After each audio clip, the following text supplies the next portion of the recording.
Are you a good person? Really? Stop for a moment and consider that question, not with a quick, dismissive nod, but with genuine introspection. Because, honestly, most of us would say yes, wouldn't we? We pay our taxes, we don't steal, we try to be kind. But what if the very framework you use to define good is fundamentally flawed, a construct designed not for your authentic flourishing, but for something else entirely? Let's play a quick game. Imagine your best friend pours their heart out to you, telling you they're about to propose to their partner, showing you the ring, and asking for your honest opinion on the design. The truth is, it's not great. It's tacky, a bit garish, and you know deep down their partner would hate it. But your friend is beaming, radiating pure, hopeful love. Do you tell them the absolute, unvarnished truth, potentially crushing their excitement and perhaps even derailing a momentous occasion? Or do you offer a reassuring smile, a soft "it's unique, and I'm sure they'll love it because it's from you," a white lie designed purely to protect their feelings and preserve that precious moment of joy? Most of us in that situation would choose the white lie. We'd prioritize compassion, emotional protection over strict factual accuracy. And in that choice, we feel good. But why? Is it because the lie itself is good, or because the outcome of the lie feels better than the brutal truth? And if we're so willing to bend truth for good, where exactly does that leave our unwavering moral compass? Is good truly an objective, universal standard, etched into the fabric of reality? Or is it something far more fluid, far more subjective, shaped by the gentle currents of our culture, the firm hand of our upbringing, the subtle biases of our personal experiences? Think about it. We absorb notions of right and wrong from our parents, our schools, our religions, our media. We're taught what is acceptable, what is praiseworthy, what is taboo. But how much of that moral code did you truly choose for yourself? How much of it is a genuine reflection of your deepest values, and how much is merely a convenient, inherited script, a comfortable role you've learned to play? What if these accepted definitions of good aren't about encouraging you to reach your highest, most unique potential, but rather about keeping you safely within the lines, an easily managed, predictable component in the grand machinery of society? What if good is simply a synonym for average, a well-worn path designed to discourage deviation, to ensure conformity, to subtly suppress the radical authenticity that might just set you apart? This isn't about advocating for chaos or selfishness. Far from it. This is about asking a profoundly uncomfortable question. What if the very concept of being a good person has been subtly weaponized, not to uplift humanity, but to control it?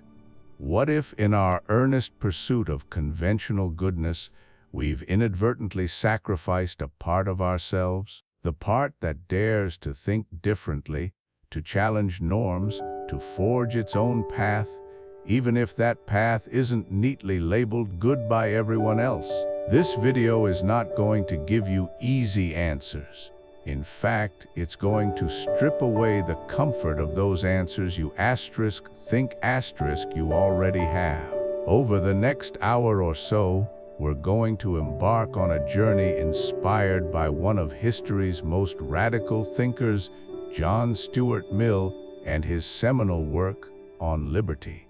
We're going to dissect the very idea of freedom, not just political freedom, but the profound personal liberty to define your own existence, to sculpt your own morality, to be your own authentic self, even if that self doesn't fit neatly into society's pre-approved boxes. We're going to question everything you've been taught about right and wrong, about individuality versus conformity, about the true cost of being good versus the profound reward of being *U**. So, if you're ready to peel back the layers of inherited belief, to dismantle the narratives that might be holding you back, and to truly understand what it means to be free, then lean in. Because by the end of this, you might just find that the good person you thought you were was merely a carefully constructed facade, a social convenience.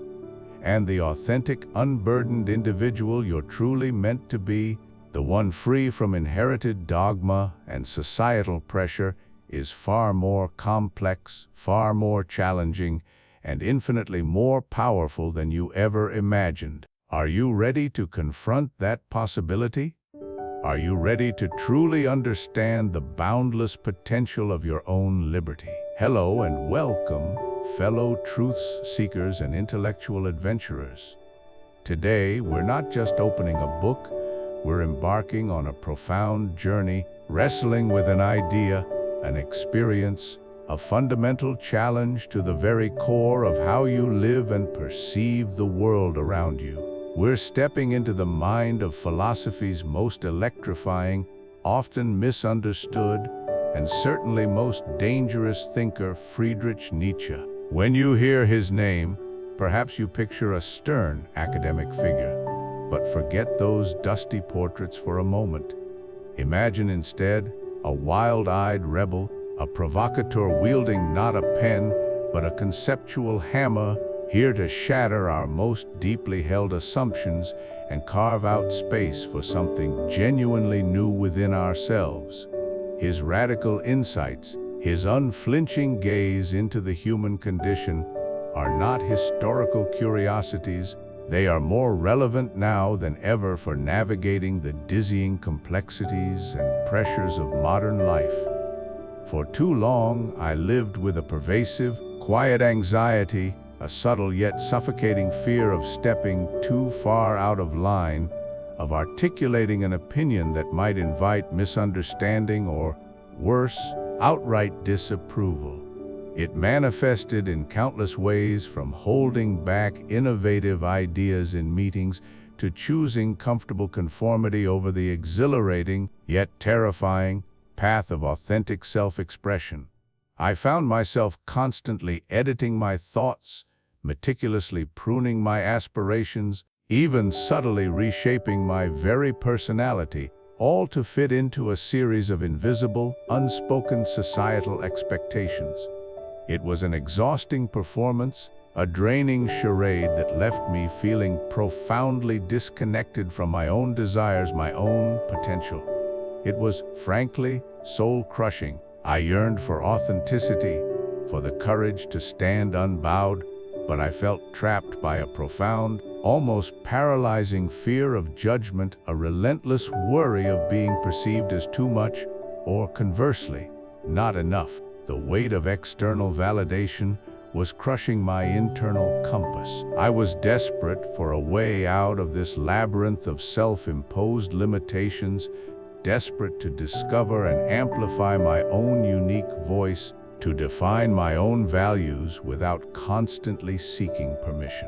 And it was precisely in this crucible of self-doubt and yearning for liberation that I truly grappled with a book that would become an indispensable cornerstone of my journey towards intellectual and personal freedom, John Stuart Mill's *On Liberty*.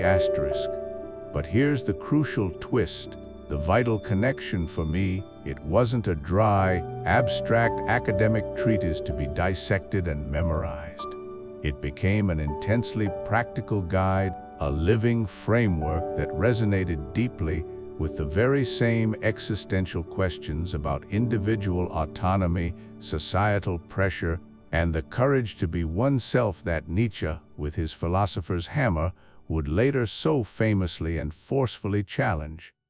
While Nietzsche, in his raw, uncompromising genius, thundered a powerful call to become who you are, urging us to create our own values and transcend the passive herd mentality, it was Mill who, with elegant reason and profound foresight, provided a meticulously reasoned, eloquent defense for how to ethically and practically carve out that essential space for radical individuality within a world often inherently hostile to uniqueness. Mill's iconic arguments for freedom of thought, for unbridled expression, and for the liberty of action provided it harms no one else aren't just high-minded, abstract ideals discussed in university halls.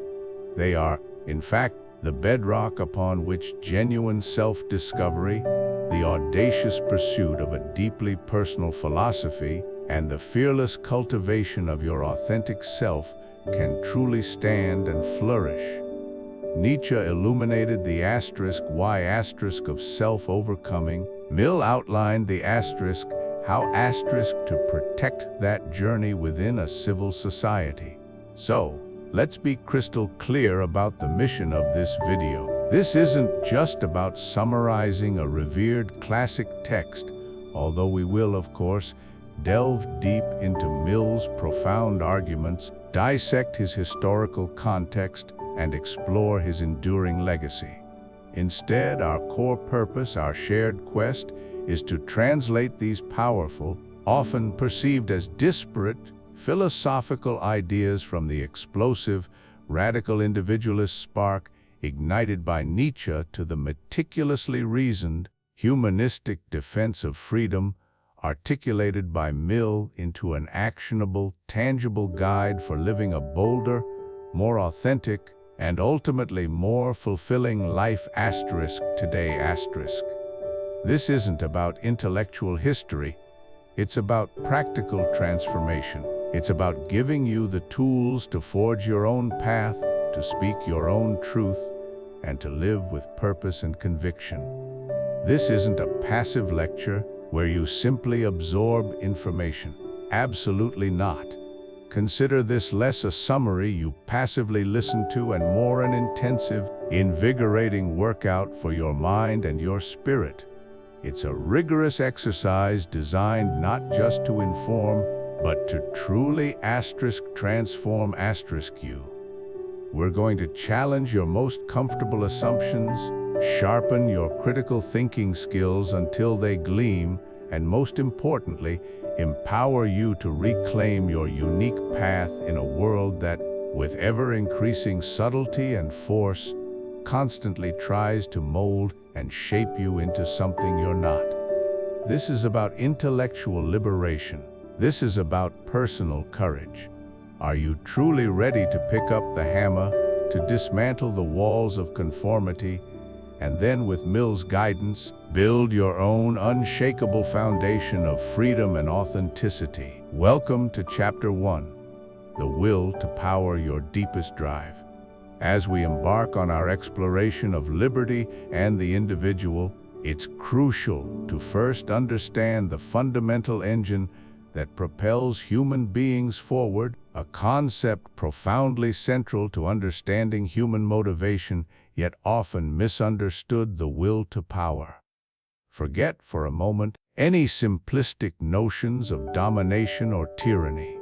This is a common and unfortunate misinterpretation of what the philosopher Friedrich Nietzsche truly meant. Instead, think of the will to power as your deepest, most primal drive for growth, for self-mastery, and for overcoming challenges, not necessarily over others but over oneself over one's limitations, over the inertia of the status quo. It is the internal force that compels you to expand, to create, to become more than you currently are. It is the very essence of self-improvement, a relentless pursuit of your highest potential.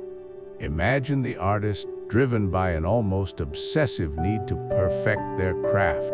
They spend countless hours, not just sketching or painting, but studying light, form, emotion, pushing the boundaries of their own skill, constantly seeking to articulate a vision that exists only within them, bringing it into tangible reality. This isn't about overpowering another artist, it's about mastering their medium, technique, their vision. This is the will to power in action. Consider the entrepreneur starting from absolute scratch. They're not driven by a desire to crush competitors in a brutal zero-sum game, at least not primarily. Their initial, fundamental impulse is to build something new, to solve a problem, to manifest an idea, to create value where none existed before. They face daunting obstacles, financial risks, technical challenges, the skepticism of others. Yet they persist, fueled by an inner drive to bring their venture to life, to see their concept flourish, to overcome every hurdle through ingenuity and sheer force of will. This drive to create and overcome is a pure expression of the will to power. Think of the athlete dedicating years of their life to training, pushing their physical and mental limits far beyond what most would consider possible. They aren't just competing against others, they are constantly competing against themselves, against their own previous best times, their own perceived ceilings, the very limits of their body and mind. The marathon runner hitting the wall and finding a deeper reserve to push through, the weightlifter adding just one more kilogram to the bar, the gymnast perfecting a seemingly impossible routine, all are manifestations of this inherent human desire to transcend, to master their own being, to conquer their own limitations. This intrinsic motivation to achieve, to endure, to excel is the will to power. Now, let's explicitly contrast this with the common misconception. The idea of political or physical tyranny, of one person or group dominating another through brute force or manipulative control, is indeed a form of power, but it's a primitive, reactive, and ultimately less sophisticated expression of it. Nietzsche himself considered such crude domination a lower, less evolved form of the will to power, a symptom of weakness and resentment rather than a genuine drive for self-overcoming and creation. This quest for external control, often fueled by fear or insecurity, fundamentally differs from the internal self-mastery and expansive creativity that define its higher form. True will to power, in Nietzsche's view, is constructive, expansive, and life-affirming. It's about becoming master of oneself, not merely a master over others. It's about elevating life, creating new values and possibilities rather than simply subjugating it. This fundamental drive lies beneath so much of human endeavor. It's the force behind scientific discovery, behind artistic innovation, behind personal transformation. It's the reason we strive, the reason we grow, the reason we seek challenges and find meaning in overcoming them. So as you listen, I invite you to reflect. Where does this will to power manifest in your own life? Where do you feel that deep internal pull to grow, to improve, to create, to master a skill, or to overcome a personal challenge?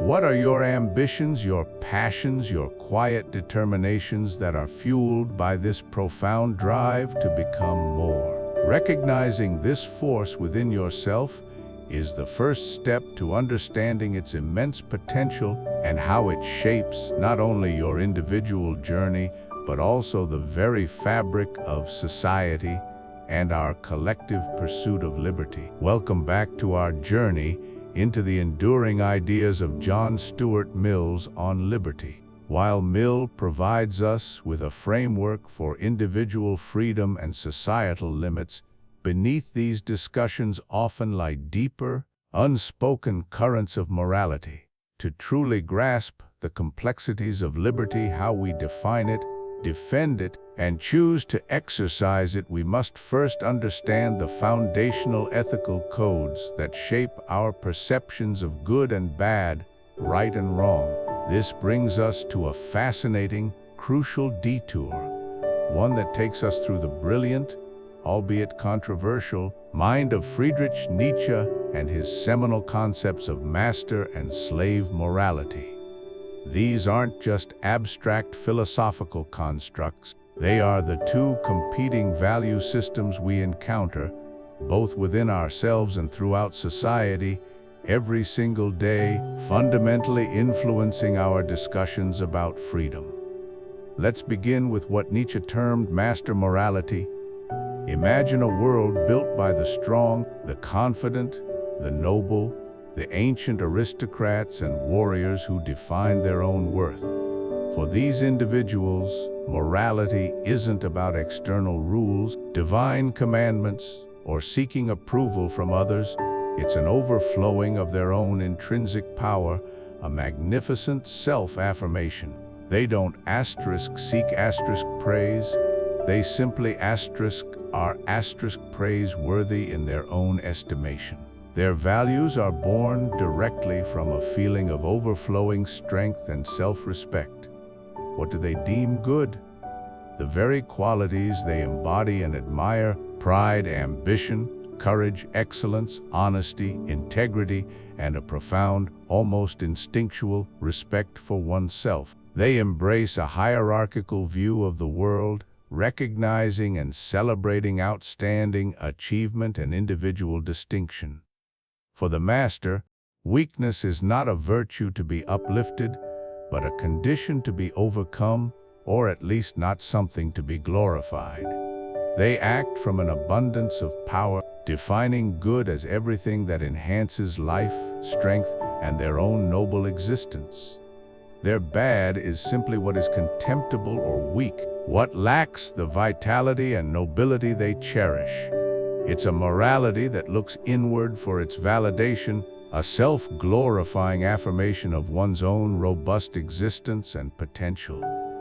Now contrast this sharply with slave morality, which Nietzsche argues arose as a reaction against the powerful, a profound rebellion of the weak, the oppressed, the subjugated. Not through physical might, but through a radical revaluation of values. Imagine those who were subjugated, those who could not assert their will directly or defend their perceived honor. They didn't have the power to create values from strength, so they created values from their weakness and their suffering. Their morality is born out of deep-seated resentment, a desire to invert the master's values and delegitimize the powerful. What the master calls good pride, ambition, power, self-assertion, the slave redefines as evil, as arrogant or oppressive. Conversely, what the master despises, weakness, suffering, humility, self-denial, the slave elevates to good, to ultimate virtue. Pity, kindness, sympathy, patience, humility, altruism, equality, these become the supreme virtues, championed as universally righteous. The slave idealizes these traits to make their own conditions of suffering and powerlessness feel righteous and even morally superior. It's a morality that looks outward for its validation, often projecting blame onto the powerful and finding solace in the idea of a universal equality that inevitably dampens individual excellence. The slave morality doesn't affirm life and power directly. It seeks to alleviate suffering, equalize conditions, and protect the vulnerable, often at the perceived expense of aspiration and individual greatness. It's fundamentally reactive, born from a spirit of revenge against those who seem to flourish effortlessly. If we look around us today, it becomes remarkably clear that modern society is not just influenced by, but is a constant battleground between these two profound and often conflicting moral systems. We see the master morality celebrated vibrantly in our pursuit of excellence, the athlete striving relentlessly for a world record, the visionary entrepreneur building an innovative empire, the artist pushing creative boundaries, the scientist dedicating their life to groundbreaking discovery. We admire their sheer drive, their audacious ambition, their unwavering refusal to settle for mediocrity. Yet, simultaneously, we are deeply immersed in the rhetoric of slave morality. Consider the everyone gets a trophy mentality in youth sports, the sometimes unquestioning emphasis on participation over true meritocratic victory, the impulse to sometimes conflate victimhood with moral superiority or level down high achievers in the name of universal equality or fairness. The constant tension between fostering individual greatness and ensuring collective comfort, between celebrating unique potential and demanding universal sameness, reflects this ongoing struggle. Do we prioritize ambition and the pursuit of individual excellence, even if it creates disparities and challenges existing hierarchies? Or do we prioritize compassion, equality, and the alleviation of suffering, even if it means tempering the highest peaks of human achievement and fostering a sense of universal mediocrity? This isn't to say one is inherently good and the other bad in an absolute sense, but to recognize them as distinct, powerful forces shaping our personal lives and the broader societal landscape. Understanding these two foundational codes isn't just an academic exercise confined to dusty philosophical texts. It's an invitation to profound self-reflection. As you navigate your daily life, making decisions, forming opinions, and interacting with the world around you, I encourage you to honestly assess which moral system more frequently influences your core choices and beliefs. Are you primarily driven by a desire for personal excellence, a striving for mastery over challenges, a celebration of your unique strengths and achievements? Or do you find yourself drawn more towards compassion for the suffering, a fervent desire for equality, a valuing of humility and collective well-being, even when it might come at the cost of individual distinction and competitive striving? Both impulses exist within us, often intertwined in complex ways. But by recognizing their distinct origins, their underlying motivations, and their profound implications, we gain a clearer lens through which to view not only our own actions but also the complex moral landscape of the society Mill was so concerned with shaping justly. This awareness empowers us to make more conscious, intentional choices about the kind of individual lives we lead and the kind of society we wish to foster and inhabit. Welcome to Chapter 3, where we embark on a fascinating detour from Mill, one that profoundly enriches our understanding of his arguments for free speech and intellectual freedom. While Mill ardently believed in the pursuit of truth through open discourse, what if the very concept of truth itself is more nuanced, more fluid than we often assume? Here we introduce the powerful insights of philosopher Friedrich Nietzsche and his concept of perspectivism. Nietzsche famously declared, "There are no facts, only interpretations." At first glance, this might sound radical, even unsettling. Are we to believe that the chair you're sitting on isn't a fact? Of course not. Nietzsche isn't denying the existence of a shared reality. Rather, he's challenging the notion of a single, universally accessible, uninterpreted, absolute truth that exists independently of human understanding. He argues that all knowledge, all understanding, is necessarily filtered through a human perspective. We don't perceive the world as it is, but rather as it appears to us through our unique lens. To grasp this, consider a simple analogy. Imagine three different individuals witnessing the exact same car accident at a busy intersection. The first person is a traffic police officer, observing from a distance, focused on regulations, speed, and potential violations. Their truth will center on adherence to the law, perhaps assigning fault based on traffic codes. The second witness is a concerned parent, standing nearby with their child, primarily worried about safety and the well-being of those involved, perhaps feeling empathy for the victims. Their truth might revolve around human impact, vulnerability, and the need for care.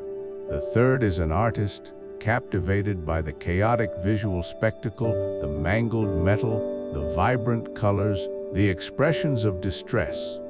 Their truth could be about the raw emotion, the composition, the drama of the scene. Each of these three individuals witnessed the identical event.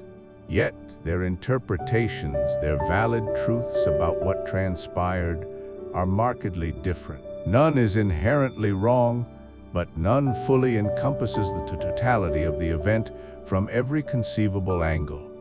Their understanding is shaped by their background, their immediate concerns, their role, and their individual way of processing information. They are experiencing the event through their particular lens. This lens is something we all possess, whether we realize it or not. Our language provides the very categories and frameworks through which we think and articulate reality. Different cultures, with their unique histories, values, and social norms, construct fundamentally different understandings of concepts like justice, freedom, or even time itself. And our personal history, every experience, every relationship, every success, every failure crafts a unique psychological landscape that filters and colors every piece of information we encounter. This interwoven tapestry of language, culture, and personal history profoundly shapes our perspective, acting as an invisible filter that determines what we see, how we interpret it, and what we deem important or true. Recognizing this isn't an invitation to intellectual anarchy, but rather a profound call for intellectual humility and critical thinking, qualities Mill himself championed. If our own truth is always a product of our perspective, then surely the truth of others is too. This understanding compels us to listen more deeply, to probe more thoughtfully, and to question our own certainties. So, here's a challenge for you. Think of a topic, any topic, on which you hold a strong, unwavering conviction. Perhaps it's a political stance, a moral principle, or even a deeply held belief about how the world works. Now, actively seek out an opposing viewpoint, not to debate it, not to refute it, but to genuinely understand it. Try to step into their shoes. What experiences might have led them to that conclusion? What premises do they start from that differ from yours? Can you articulate their perspective in a way that *A* would agree accurately represents their view? The goal here isn't necessarily to change your mind, but to expand it. It's about recognizing the validity of other perspectives, even if you ultimately disagree with them. It's about understanding the complex interplay of factors that lead individuals to their own versions of truth. This practice, born from Nietzsche's perspectivism, is a powerful tool for fostering empathy, dismantling dogmatism, and ultimately, enriching the very public discourse that Mill saw as essential for a thriving society. By acknowledging the myth of absolute truth, we open ourselves up to a more robust, more honest, and ultimately, more fruitful engagement with the diverse ideas that shape our world. In our journey through John Stuart Mill's On Liberty, we've explored the foundational principles that allow individuals to flourish. Mill passionately advocates for a society where diverse opinions can thrive, where individual experimentation is encouraged, and where the tyranny of the majority is held in check.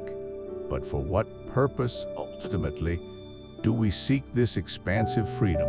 What kind of individual does such a libertarian framework aim to nurture? Here, we turn to a fascinating parallel and a powerful articulation from another towering figure of 19th century thought, Friedrich Nietzsche and his concept of the free spirit.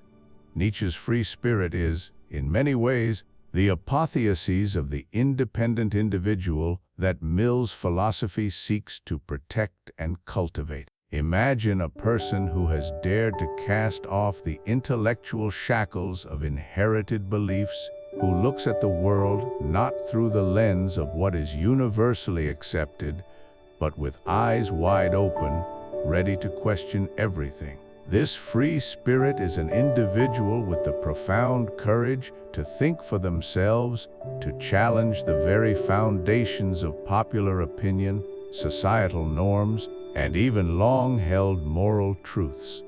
They aren't content to simply absorb values handed down by the herd, that amorphous collective driven by convenience, fear, or tradition. Instead, they embark on the arduous, yet ultimately liberating, journey of creating their own values, forging a personal compass in the vast, often disorienting, sea of existence. This ideal isn't about mere rebellion for rebellion's sake, it's about genuine intellectual and moral autonomy. The free spirit doesn't just passively disagree, they actively construct their worldview. They are the ultimate goal, the pinnacle of individual development, an independent thinker who views their solitude not as a burden, but as a badge of honor. In a world clamoring for conformity, where belonging often feels like a prerequisite for peace, the free spirit embraces their distinctiveness. They understand that true profundity often emerges from the quiet space where one confronts the world unmediated by the noise of others. Their solitude isn't loneliness, it's the fertile ground for genuine insight, a chosen distance that allows for clear-sighted observation and original thought. But this path is far from easy. It demands immense courage, the courage to detach from the seductive comfort of groupthink, to step away from the warm embrace of popular opinion, even when doing so means standing alone. It requires a willingness to face the discomfort, the misunderstanding, and sometimes even the scorn of those who prefer the well-trodden path. To question what everyone else takes for granted, to articulate a vision that deviates from the consensus, is to invite friction. It's to risk being seen as an outsider, an eccentric, or even a threat. Yet, this is precisely the crucible in which the free spirit is forged. They understand that true growth rarely occurs within the boundaries of conventional thought. The reward for this daring intellectual adventure is profound, a life of unshakable authenticity and self-created meaning. Imagine living a life where your actions, your beliefs, and your very identity are not dictated by external pressures or the shifting sands of public opinion, but are instead a genuine expression of your innermost self. This is the promise of the free spirit, to craft a life that resonates with your deepest convictions, to find meaning not in external validation, but in the integrity of your own unique journey. It's about authoring your own existence, writing your own story, rather than simply performing a role assigned by others. This 19th century ideal, far from being a relic of the past, speaks with startling clarity to our modern predicament. In an age dominated by social media, where algorithms curate our realities and where the pursuit of likes and shares can easily morph into a subtle, yet pervasive, form of conformity, the struggle for authenticity has never been more acute. We are constantly bombarded with idealized versions of life, pressured to present curated selves, and drawn into echo chambers that reinforce existing biases. The free spirit offers a powerful antidote to this digital malaise. It calls us to log off from the collective mind, to critically evaluate the endless stream of information, and to cultivate an inner resilience that allows us to distinguish between genuine connection and superficial validation. It encourages us to resist the urge to perform for an invisible audience and instead to live a life that is truly our own. Ultimately, both Mill and Nietzsche, though from different philosophical vantage points, point towards a similar zenith of human potential, the individual who, through the exercise of their freedom and courage, truly becomes who they are, creating their own symphony in the grand orchestra of existence. The free spirit isn't just an intellectual concept, it's an invitation, a challenge, and a blueprint for a life lived with purpose, integrity, and profound self-authorship. Welcome back to our exploration of John Stuart Mill's groundbreaking work on liberty. In this 5th chapter, we delve into a pervasive, yet often invisible, force shaping our lives, the herd instinct, why we fear being different. Mill was profoundly concerned not just with governmental tyranny, but with an equally potent threat to individual freedom, the tyranny of social conformity. He understood that while we crave liberty, we also, paradoxically, fear the very distinctiveness that liberty fosters. This fear gives rise to what we might call herd morality, a concept deeply rooted in our evolutionary past. Imagine our ancestors on the savannah. Straying from the group meant vulnerability, isolation, and often death. Conformity, therefore, became a powerful survival mechanism, prioritizing safety and sameness above all else. The individual who challenged norms, who thought differently, or acted uniquely, was seen as a threat to the group's cohesion and, by extension, its survival. This inherent bias towards the collective over the individual meant that while it ensured survival, it systematically stifled the very innovations and progress that arise from individual greatness. It's a morality that rewards the comfortable middle ground, the quiet acceptance of existing norms, and punishes those who dare to stand out. Mill argued that society, through its unspoken pressures, systematically rewards mediocrity and punishes originality. The path of least resistance is often the one where you blend in, where your opinions align with the majority, where your lifestyle mirrors that of your peers. This yields social acceptance, ease, and a lack of friction. But what happens when you deviate?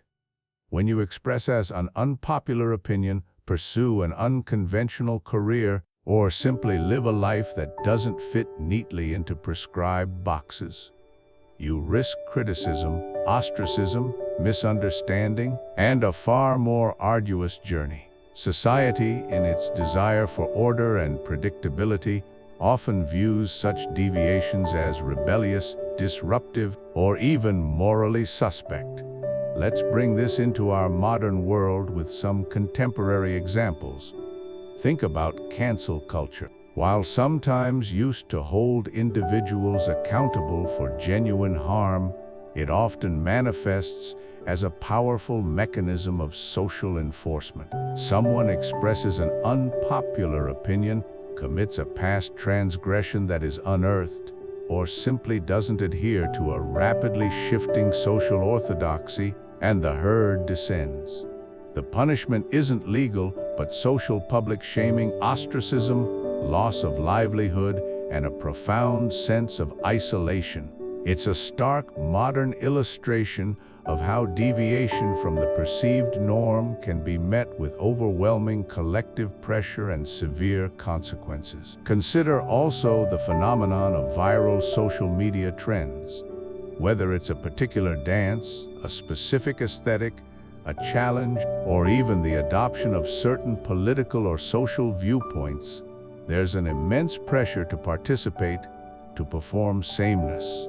The fear of missing out, of being seen as out of touch, or simply not belonging, drives millions to mimic, share, and conform. Often, These trends lack any genuine personal connection or deeper meaning. Their primary appeal lies in providing a fleeting sense of communal identity and validation through uniformity. And within the corporate world, we frequently encounter corporate groupthink. Decisions are made not on individual merit, innovative thinking, or even sound logic, but on achieving consensus, avoiding conflict, or simply adhering to the boss's unstated preferences.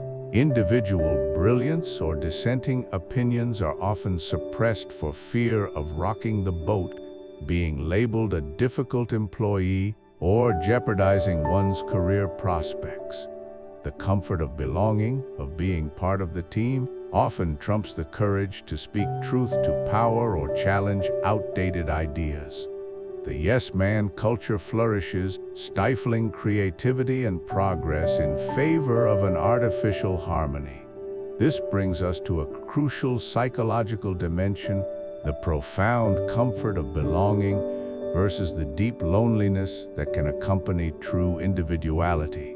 There is an undeniable human need for connection, for validation, for the safety that comes from being part of a group. To be accepted, to be understood, to feel that you are not alone, these are powerful draws towards conformity. But the path of true individuality, the 1 mil champions, often demands a profound courage to stand alone. It means being misunderstood, facing criticism, or even outright rejection. To forge your own beliefs, to cultivate your unique genius, to live authentically according to your internal compass, frequently means walking a solitary path, enduring the discomfort of not fitting in, and accepting that your most profound insights might be met with skepticism or indifference. It's a trade-off, the warm embrace of the herd for the cold solitude of authenticity. Yet it is in that solitude that the greatest human advancements often emerge. Now, I want to ask you, the listener, to engage in a moment of self-reflection.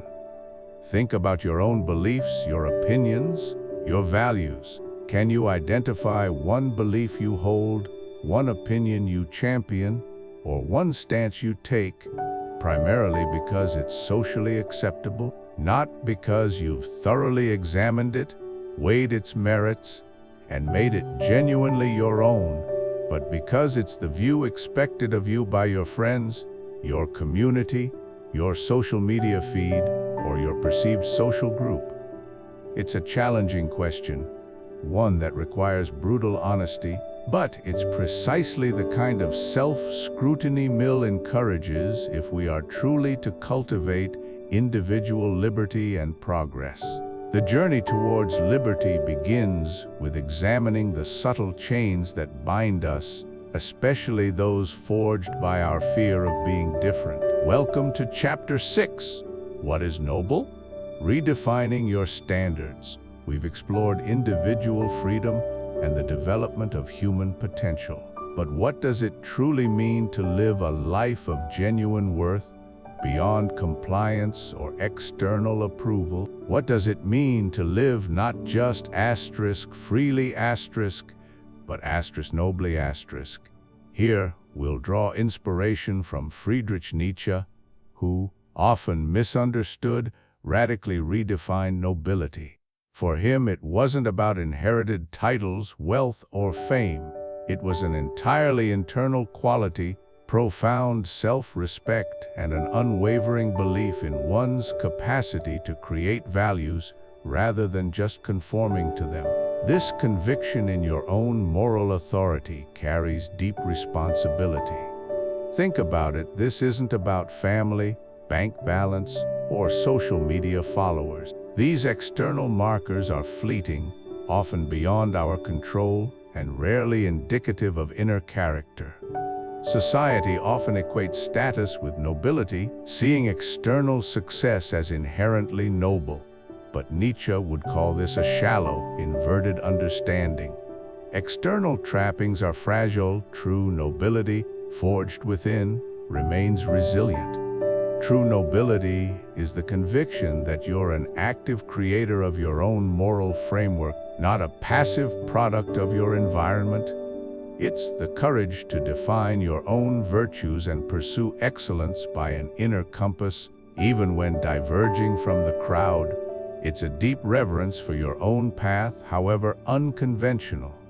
This nobility demands extraordinary self-discipline, an unyielding commitment to self-mastery, and a relentless pursuit of excellence, not for external validation, but for your own growth and integrity. It means holding incredibly high standards for your conduct, thoughts, work, and relationships. It's a duty, not to external authorities, but to your own highest potential, to the unique individual you can become. Consider someone mastering a craft, pushing skill boundaries not for awards, but for the satisfaction of personal mastery.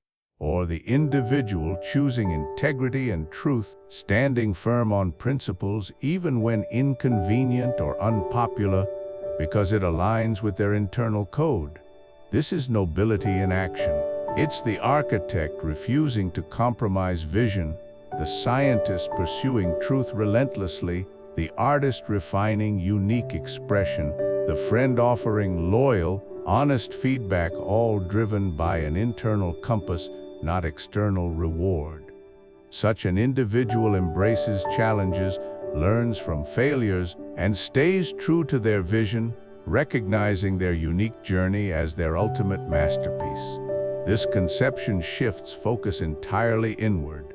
It asks you to look past superficial societal approval and cultivate an authentic, resilient sense of worth based on your efforts, principles, and character. It challenges you to define your own greatness, articulate what excellence means for you, and relentlessly pursue it. It's about self-overcoming, rising above limitations and external expectations to forge profound strength and purpose. As we conclude, reflect, what would being noble mean in your life? How would this internal standard of self-respect, discipline, and high expectation manifest in your daily work? More precision, original thought, ethical action. In relationships, greater honesty, deeper empathy, clearer boundaries, profound loyalty. How would you cultivate reverence for your unique path, embracing its challenges, regardless of external pressures or conventional success? Consider how holding such a standard could fundamentally reshape your choices, commitments, and deepest sense of purpose. This isn't a fleeting ego boost, it's a profound, self-directed striving for your best self.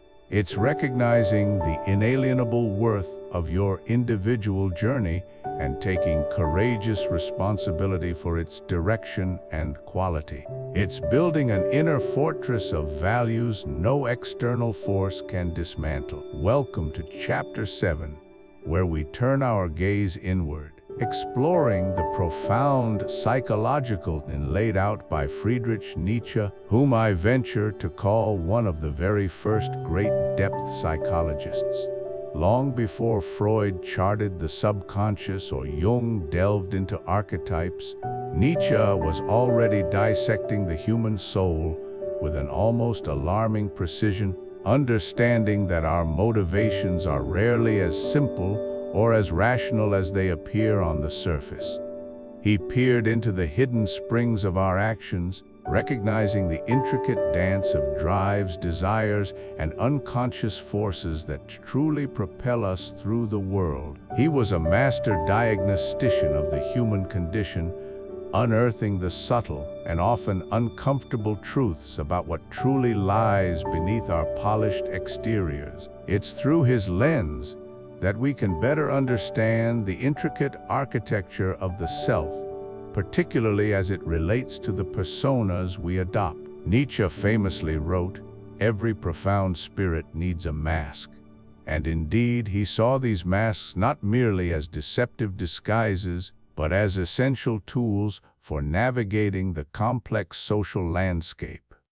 Think of them as the various roles we play: the confident professional, the supportive friend, the dutiful family member, the detached intellectual, the stoic leader. These are not necessarily insincere acts, rather, they are adaptive mechanisms, carefully constructed facades that allow us to function, to protect our vulnerabilities, to meet societal expectations, and to present a coherent self to the world. Without them, social interaction would be a raw, unfiltered, and often overwhelming experience, akin to venturing into a crowded street without clothes. Masks afford us a degree of protection, a necessary buffer between our raw, evolving inner world and the demands of external reality. However, Nietzsche also warned of the profound danger inherent in this necessity. The risk, he argued, is that we begin to mistake the mask for our true face, to believe that the persona we present to the world is the entirety of who we are. When we inhabit a role for too long or too deeply, the boundaries between the assumed identity and our authentic self can blur and eventually dissolve. We can lose touch with our genuine desires, our underlying fears, and the very core of our being. We become trapped in the public image, slaves to the expectations we ourselves have helped to create. The mask, initially a tool for navigation and protection, transforms into a prison, stifling genuine growth and self-discovery. It's a tragic irony when the very mechanism designed to help us survive in society ends up obscuring the self that society was ostensibly built to serve. The consequence is not merely societal misunderstanding, but a profound internal disconnect, where the echo of an unlived life rings louder than the voice of the present self. This internal struggle, often unconscious, is where the deepest psychological toll of mask-wearing is exacted, creating a chasm between who we are perceived to be and who we truly feel ourselves to be, leading to a pervasive sense of inauthenticity and alienation from one's own core being. This concept deepens when we consider Nietzsche's piercing insight into the psychological origins of our most ardent convictions. He provocatively suggested that our strongest beliefs, our most dogmatic certainties, our most vehemently defended positions, are often not expressions of robust self-assurance, but rather carefully erected bulwarks against our deepest insecurities. Consider the person who is loudest in proclaiming their moral superiority. Could it be that this strident pronouncement serves to quiet an internal doubt about their own virtue? Or the individual who inflexibly adheres to a rigid ideology? Might that rigidity be a defense against the chaotic, uncertain nature of existence that they secretly fear? Nietzsche would argue that behind the most unwavering conviction, we often find a hidden vulnerability, a profound uncertainty, or a suppressed fear. These convictions, therefore, function as psychological masks themselves, designed to protect the fragile ego from confronting uncomfortable truths about oneself or the world. They provide a sense of stability, a comforting narrative, a perceived strength that deflects introspection and the difficult work of self-examination. The more fiercely a belief is held, the more resistant it is to challenge, the greater the likelihood, in Nietzsche's view, that it is serving a defensive psychological function rather than representing a purely rational or deeply authentic truth. It's not that the conviction is necessarily false, but its intensity and dogmatism often reveal more about the psychological needs of the holder than about the objective truth of the conviction itself. This observation forces us to look beyond the surface of declared beliefs and to question the underlying psychological drivers that give them their immense power and stubborn resistance to external critique. It compels us to consider how much of what we champion outwardly is an effort to consolidate what we fear crumbling inwardly.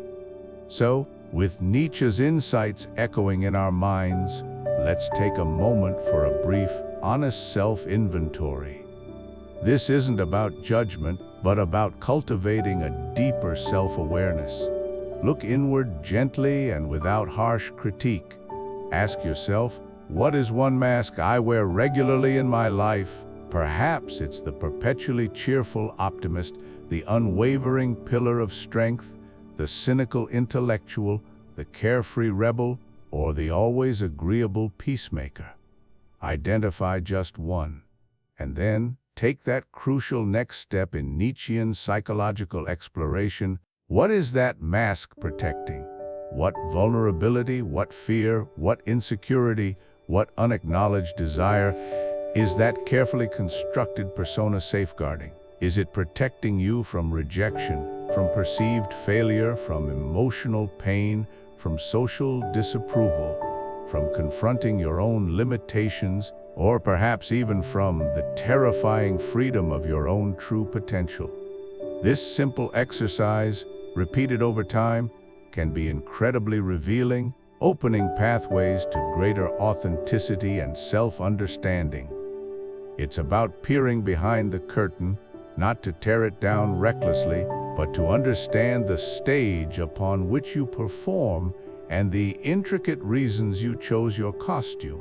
Embracing this uncomfortable truth is the first step towards a more integrated and genuine existence, allowing you to choose when and how you wear your masks, rather than being worn by them. Welcome to Chapter 8 of our exploration into John Stuart Mill's On Liberty.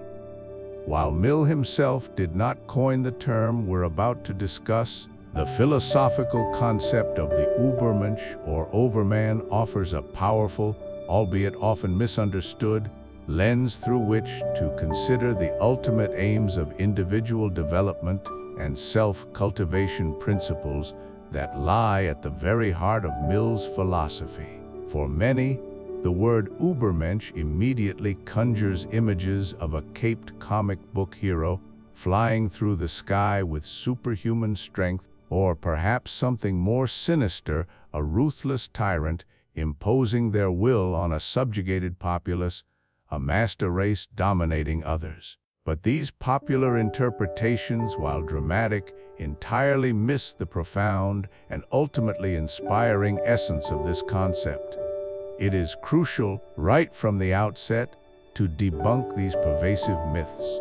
The Übermensch is not about physical prowess that defies gravity, nor is it about asserting dominance over other human beings through brute force or political power. It is not an external, physical transformation, nor is it a call to oppression. These misreadings distort a philosophy intended to elevate humanity, not to degrade it. Instead, the Übermensch represents a radically different kind of aspiration. It is the ultimate state of self-mastery, the final destination, if you will, for what philosophers have termed the free spirit. Imagine a person who has not merely broken free from the chains of conventional thought, societal expectations, and inherited morality, but who has also entirely overcome their own internal human weaknesses. We're talking about the deep-seated fears, the petty jealousies, the herd mentality that pulls us towards conformity, the procrastination, the self-deception, the laziness, and all those other subtle yet powerful forces that diminish our potential and prevent us from truly living authentically. The Übermensch is the individual who has stared these weaknesses in the face, understood them, and transcended them, not by denying them, but by mastering them. This mastery isn't just about shedding limitations, it's profoundly creative. The Übermensch is the one who actively creates new, life-affirming values, forging their own moral compass and meaning in a world that often feels devoid of inherent purpose. This isn't a descent into nihilism or moral relativism, it's an ascent to a higher, more self-aware form of ethics. It's about looking at inherited traditions, assessing their worth, and if found wanting, having the courage and the strength of character to establish one's own code, one's own measure of good and bad, beautiful and ugly, true and false values that are robust, vibrant and conducive to a flourishing existence, not just for oneself, but often implicitly for humanity as a whole by setting an example. It's about becoming the architect of one's own soul and, in doing so, creating a blueprint for human excellence. It is vital to understand that the Übermensch is not a person. You won't meet an Übermensch walking down the street, nor will any one individual ever fully embody this ideal. Rather, it is a perpetual distant goal, a guiding star, a horizon we constantly strive towards but never definitively reach. And that is precisely its power. It is a reason to constantly overcome our limitations, to push beyond what we currently believe is possible for ourselves. It's the driving force behind personal growth, the silent challenge that whispers, there is always more within you.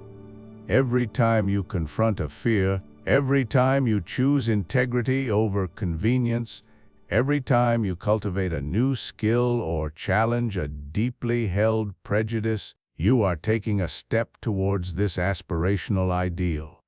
Framed this way, the Übermensch transforms from a potentially intimidating or misunderstood concept into an incredibly inspiring call to action.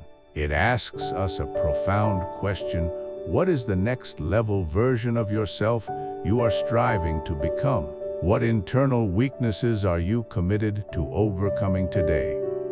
What new values are you ready to forge rather than merely inheriting? How can you become more authentic, more courageous, more self-possessed, and more truly free, not just in your thoughts, but in your very being? This journey of self-overcoming, of becoming more, is not just a personal quest. It contributes to the richness and diversity of human experience that Mill so eloquently championed. By striving towards our own next level, we don't just improve ourselves, we contribute to the collective tapestry of human excellence, inspiring others to embark on their own paths of self-creation. The Übermensch, then, is not an end state, but an eternal process, an invitation to never cease becoming, to continually refine and elevate the very definition of what it means to be human. It is the ultimate aspiration for a humanity committed to its own continuous improvement and flourishing. We've journeyed through John Stuart Mill's profound arguments for liberty, understanding how freedom of thought, expression, and individuality are not just rights, but necessities for human flourishing. But how do we take these abstract ideals and weave them into the fabric of our daily lives? How do we move from merely understanding liberty to truly living it authentically? This brings us to a practical, step-by-step weekly challenge: your 7-day action plan, Live Beyond Good and Evil. While its title might evoke a different philosophical tradition, its essence, questioning inherited norms, asserting individual values, and embracing a self-authored life, is profoundly aligned with Mill's vision of robust individuality. This isn't just about intellectual agreement, it's about forging your own path, starting today. Haska Days 1 and 2 question: unmasking the herd. Sastrif, for the first 2 days, your mission is to identify one herd belief you follow without question. Mill warned against the tyranny of custom and the conformity that stifles individual genius. A herd belief is simply an idea, assumption, or value you've adopted from family, friends, culture, or society without true scrutiny. It could be a career path, lifestyle choice, political stance, or even a definition of success or happiness. Take time to journal about its origins. When did you first encounter this belief? Who instilled it? What evidence supports it? More importantly, what evidence doesn't asterisk? Is it truly your belief, or just one you've inherited? This isn't about rejecting everything, but about conscious acceptance or rejection, a crucial first step towards intellectual liberty. Days 3 and 4. Observe reframing morality. On days 3 and 4, we'll dive deeper into self-awareness. Your challenge is to notice moments where you act from what some call slave morality. This manifests as actions driven by guilt, resentment, fear of judgment, or a desperate need for external approval. Perhaps you avoid expressing an opinion to keep the peace, or feel resentful doing a favor you didn't truly want to do, but felt obligated. Once identified, consciously reframe these moments from a master morality perspective.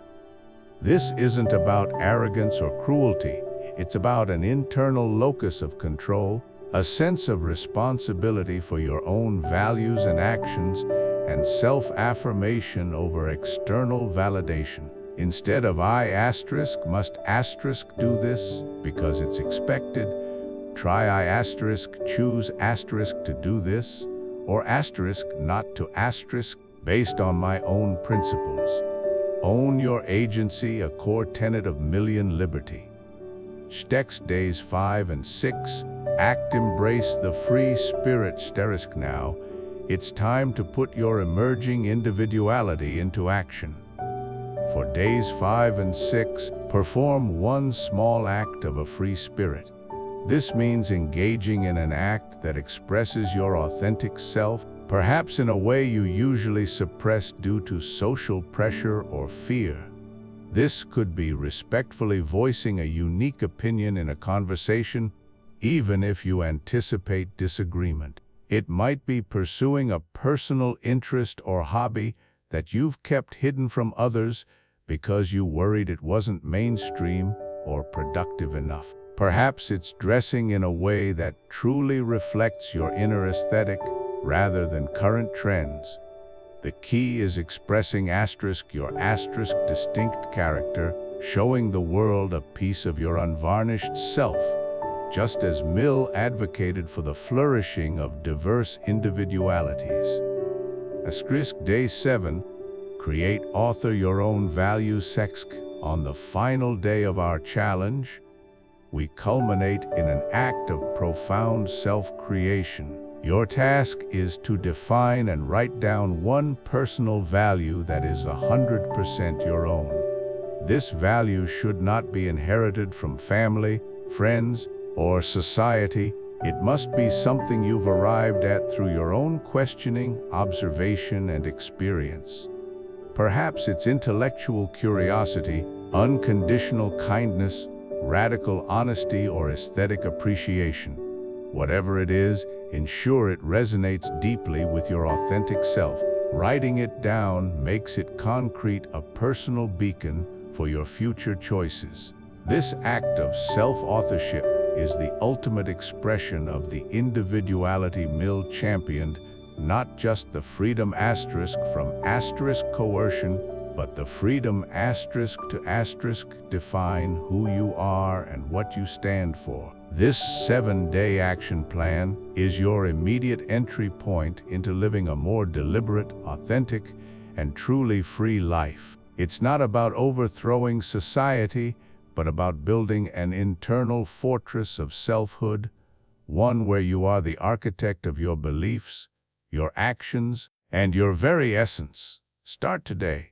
Embrace the challenge and begin living beyond imposed limits, truly embodying the spirit of liberty. We've journeyed through John Stuart Mill's on Liberty a powerful defense of individual freedom and the pursuit of a self-chosen life. Now, as we conclude, Let's transform this philosophical understanding into something profoundly practical, a toolkit for your own existence. This isn't just about intellectual grasp, it's about existential courage, about realizing that the freedom Mill champions is the fertile ground for something even more radical, a Nietzschean self-creation. So, here is your 3-point Nietzschean toolkit designed for radical self-examination and the relentless pursuit of individual flourishing. First, and perhaps most provocatively, ask, question all values. Dost understand this, your morality, your deep-seated truths, your definitions of good and evil? These are not objective facts. They are perspectives, interpretations born from history, culture, and often the interests of those who established them. Nietzsche challenges you to find the courage to truly examine the why behind what you believe. Why do you hold this virtue? Why do you shun that behavior? Is it your own conviction, or merely an echo of someone else's voice? Parents, teachers, tradition? The intellectual freedom Mill champions begins here with liberating your mind from unexamined dogma. Become an archaeologist of your own beliefs. Unearth their origins, challenge their foundations, and decide if they truly serve your highest potential. This isn't nihilism, it's intellectual honesty, a necessary clearing to build an authentic ethical framework for yourself. Second, embrace the will to power. Dismiss the common misunderstandings. This isn't about dominating others. At its most personal and profound level, the will to power is your inherent, insatiable drive for growth, for mastery, for self-overcoming. It's the powerful energy within you that yearns to expand, to learn, to create, to push past your limits. It's the instinct that compels the seed to become the tree, the artist to perfect their craft, the thinker to unravel truth. Recognize this drive as your most natural, noble, and vital instinct. It is the engine of all self-improvement, the wellspring of genuine achievement. To deny it is to diminish your own life force. To embrace it is to align yourself with life's constant becoming, always striving to transcend who you were yesterday, always in pursuit of a greater version of yourself. This is a joyous affirmation of life, a celebration of struggle and ascent. And third, and most existentially crucial hook, create yourself. This is the ultimate synthesis. You are not a static entity, a character in a story written by tradition or fate. You are a work in progress, a canvas awaiting your unique masterstroke. The profound challenge is to stop being merely a character in someone else's narrative, performing roles dictated by external expectations. Instead, the ultimate goal is to become the author of your own values, the architect of your own character, the sculptor of your own unique life. This means consciously choosing your virtues, courageously legislating your own moral code, crafting your purpose, and fearlessly living by the principles you authentically decree for yourself. It is an ongoing act of self-overcoming, of boldly asserting your unique perspective and forging a path that is unapologetically yours. This isn't easy. It demands immense self-responsibility and a willingness to stand apart. But it is the path to genuine freedom, to profound personal meaning, and to becoming the person you were always meant to become, not through external prescription, but through powerful, internal self-authored decree. This, then, is your Nietzschean toolkit.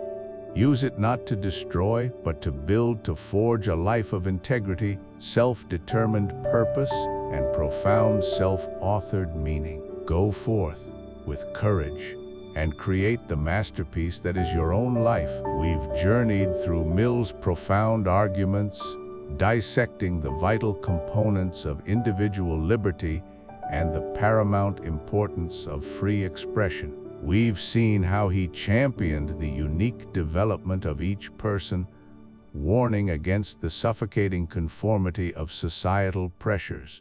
The true test of liberty, however, isn't just in understanding these ideas, but in living them, in embodying the very spirit he so eloquently advocated. Mill urged us to cultivate our individuality, to resist the tyranny of the majority, not just politically, but intellectually and socially. Think about the subtle pressures, the unspoken rules, the convenient truths that govern so much of our daily discourse. Where do you see the herd congregating? What common belief, widely accepted and rarely questioned, sits uneasily with your own developing perspective? Perhaps it's a prevailing political narrative, a social expectation, a cultural norm you feel compelled to conform to, even when your inner compass points elsewhere. This week, I challenge you, the budding free spirit, to identify one such herd opinion, not to be contrarian for its own sake, but to truly examine it, to articulate why it might be flawed, or at least incomplete. Then, take that courage, that spark of individual conviction, and share it with us. In the comments section below, tell us, what is the one herd opinion you will challenge this week?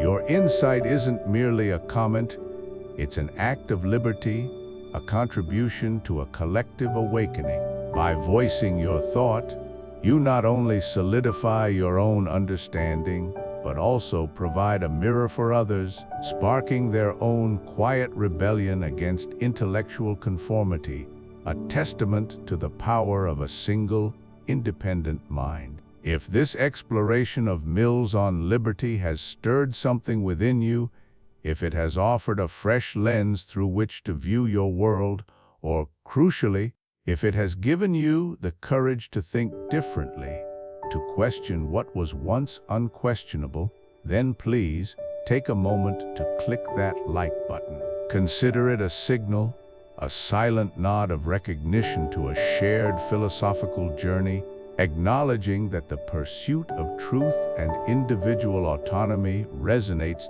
deeply within you. And if you're ready to further cultivate that courage, to sharpen your critical faculties, and to connect with a growing community that values intellectual independence above all else, then I wholeheartedly invite you to subscribe to this channel. Becoming a subscriber here means more than just receiving notifications. It means formally joining our ranks, becoming an integral part of a vibrant, evolving community of free spirits. Here, we don't merely consume ideas, we wrestle with them, debate them, and allow them to transform us. We are building a sanctuary for robust discourse where challenging assumptions is not just tolerated, but celebrated. Your subscription helps us to continue these vital conversations, exploring more seminal works, and fostering genuine intellectual growth. As you continue on this profound journey of self-discovery and intellectual liberation, having absorbed the foundational wisdom of John Stuart Mill, you might find yourself yearning for the next intellectual frontier. For those ready to delve even deeper into the complexities of individual will, morality, and the very foundations of human values, I highly recommend picking up a copy of Friedrich Nietzsche's Beyond Good and Evil. Where Mill provided the blueprint for social and political liberty, Nietzsche offers a blistering, often uncomfortable, but ultimately liberating exploration of the psychological and ethical underpinnings of our beliefs. It's a book that doesn't just ask you to think differently, it asks you to re-evaluate the very nature of truth and morality itself. It's an indispensable next step for any true free spirit committed to forging their own values and understanding the profound forces that shape human endeavor. Remember, the journey towards genuine intellectual and personal liberty, towards becoming a truly free spirit, is rarely a simple one. It demands vigilance, resilience, and an unwavering commitment to your own truth. You will encounter resistance, both external and internal. The allure of conformity is strong, the comfort of the crowd is seductive, and the effort required to forge an authentic self can feel overwhelming.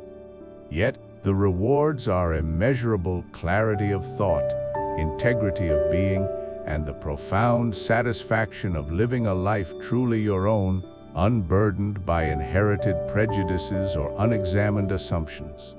Mill showed us the why, and Nietzsche might show us the how for the individual spirit to transcend. But ultimately, the work is yours alone. Embrace the challenge. Trust your intellect. Follow the courage that Mill has undoubtedly sparked within you. The path is difficult, but it is your own. Walk it,